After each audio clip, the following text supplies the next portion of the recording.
அமெரிக்காவை கடுமையாக தாக்க திட்டமிட்டு இருக்கிறது சீனா.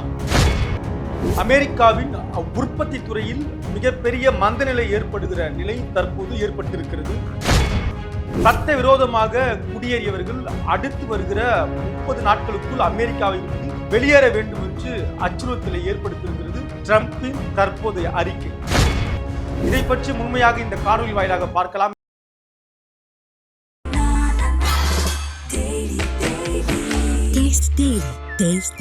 நாமக்கல்ல திருச்செங்கோடு மெயின் ரோட் எர்ணாபுரத்துல இருக்கிற ஸ்பைரோ பிரைம் பப்ளிக் ஸ்கூல்ல +2 போர்டு எக்ஸாம்ஸோட சேர்த்து நீட் அண்ட் JEE கோச்சிங்கும் கொடுத்துட்டு இருக்காங்க. கருப்பை புற்றுநோய் குறித்த சந்தேகங்களுக்கான தங்கம் ஹோப்பை இலவசமாய் அணுகுங்கள். புதிய அதிபராக இருக்கக்கூடிய ட்ரம்ப் அவர்கள் தொடர்ந்து சீன அரசுக்கு எதிராக, அதாவது சீனாவுக்கு எதிராக இறக்குமதி வரியை மிக கடுமையாக அறிவித்திருக்கிறார். கிட்டத்தட்ட 145% சீன பொருட்களுக்கு அமெரிக்காவில் இறக்குமதிக்கான வரி இருக்கிறது. மேலும் சீனாவும் சற்றும் தளராமல் அமெரிக்க பொருட்களை சீனாவில் இறக்குமதி என்றால் 125% வரியை சீன அரசும் விதித்திருக்கிறது. ஆக தொடர்ந்து ஒரு வரி போராக கடந்த ஒரு வாரமாக இது பேசப்பட்டு வருகிறது.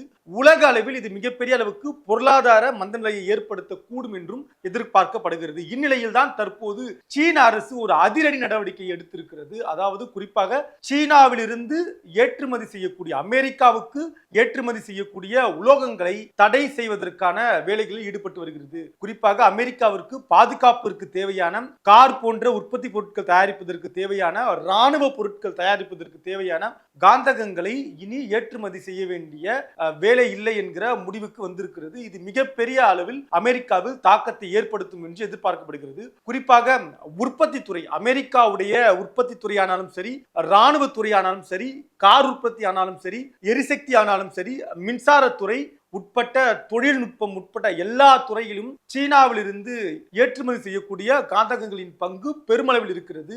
இதையெல்லாம் தாண்டி உலக அளவில் அரிதிலும் அரிதான 90% உலோகங்கள், கனிமங்கள் சீனாவில் தான் உற்பத்தி செய்யப்படுகிறது, சீனாவில் தான் கிடைக்கிறது. அது பிற நாடுகளுக்கு ஏற்றுமதி செய்யப்படுகிறது. அந்த வகையில் அமெரிக்காவிற்கு மட்டும் ஏற்றுமதி செய்வதை தடை செய்ய இருக்கிறது சீன அரசு. இதையெல்லாம் தாண்டி அமெரிக்க இராணுவத்திற்கு தேவையான உலோகங்களை வழங்கக்கூடிய நிறுவனங்களுடைய பட்டியலை தயார் செய்து அந்த நிறுவனங்களுக்கும் ஏற்றுமதி வழங்குவதை தவிர்ப்பதற்கான வேலையை சீன அரசு எடுத்திருக்கிறது. ஆக அமெரிக்க அரசு வரியை வைத்து சீனாவின் மீது போர் தொடுக்கிற போதில் சீன அரசு சற்றும் தளராமல் அவர்களும் உலோகங்களை அமெரிக்காவிற்கு ஏற்றுமதி செய்வதில் தடை விதிப்பதில் மிகவும் மும்முரமாக செயல்பட்டு வருகிறார்கள். இதையெல்லாம் தாண்டி அமெரிக்காவிற்கு தேவையான உலோக பொருட்களை தவிர்ப்பது, மேலும் அமெரிக்காவின் மீது அடுத்தடுத்து என்ன மாதிரியான நடவடிக்கைகளை தீவிரமாக எடுக்கலாம் என்று சீன அரசு தற்போது திட்டமிட்டுக் கொண்டிருக்கிறது. ட்ரம்ப் அவர்கள் பதவியேற்ற காலம் தொட்டே அமெரிக்காவில்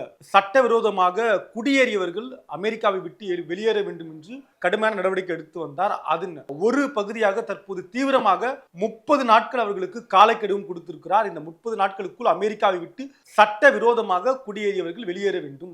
அப்படி சட்டவிரோதமாக குடியேறியவர்கள் வெளியேற இல்லை என்றால் அவர்கள் கடுமையான தண்டனைக்கு உட்படுத்தப்படுவார்கள், சிறைக்கு செல்ல நேரிடும், கைது செய்யப்படுவதோடு அல்லாமல் அவர்களுடைய சொத்துக்கள் முடுக்கப்படும். வெளிநாடுகளில் இருந்து வந்து அமெரிக்காவில் வேலையில் பணியில் அமர்த்தப்பட்டவர்கள் தற்போது வெளியேற வேண்டும். இல்லை என்றால் அவர்களுடைய ஊதியமும், அவர்கள் அமெரிக்காவில் சேர்த்து வைத்திருக்கக்கூடிய சொத்துக்களும் முடக்கப்படும். அவர்களே தானாக வெளியேறினால் அவர்கள் கேட்கக்கூடிய விமானம் கொடுத்து நாங்கள் அந்த நாட்டிற்கு அனுப்பி வைப்போம். அவர்கள் வெளியேறவில்லை என்றால் ஏற்கனவே விலங்கிட்டு எப்படி ராணுவ விமானத்தில் அவர்கள் வெளியே அனுப்பப்பட்டார்களோ அந்த வகையில் உரிய மரியாதை இல்லாமல் அவர்கள் இந்த நாட்டை விட்டு வெளியேற்றப்படுவார்கள். எனவே அமெரிக்காவில் சட்டவிரோதமாக குடியேறிய நபர்கள் அடுத்த 30 நாட்களுக்குள் யாரெல்லாம் அப்படி குடியேறி இருக்கிறார்கள் என்பதை அறிவிக்க வேண்டும். பிறகு அவர்கள் வெளியேற வேண்டும். இதை செய்யவில்லை என்றால் கைது, அவர்களுடைய சொத்துக்கள் முடக்கப்படும். கூடுதலாக அவர்கள் கை கால் விலங்கிட்டு அமெரிக்காவுடைய ராணுவ விமானம் மூலமாக வெளியேற்றப்படுவார்கள் என்கிற மீண்டும் ஒரு தாக்கத்தை ஏற்படுத்தியிருக்கிறார் ட்ரம்ப் அவர்கள். ஆக ட்ரம்புடைய தாக்குதலுக்கு எதிர்வினை ஆற்ற தொடங்கி இருக்கிறது சீனா.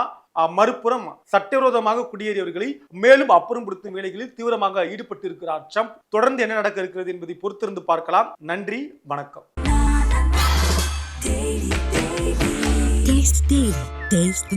நாமக்கல்ல திருச்செங்கோடு மெயின் ரோட் எர்ணாபுரத்துல இருக்கிற ஸ்பைரோ பிரைம் பப்ளிக் ஸ்கூல்ல +2 போர்டு எக்ஸாம்ஸோட சேர்த்து நீட் அண்ட் JEE கோச்சிங்கும் கொடுத்துட்டு இருக்காங்க. கருப்பை புற்றுநோய் குறித்த சந்தேகங்களுக்கான தங்கம் ஹோப்பை இலவசமாய் அணுகுங்கள்.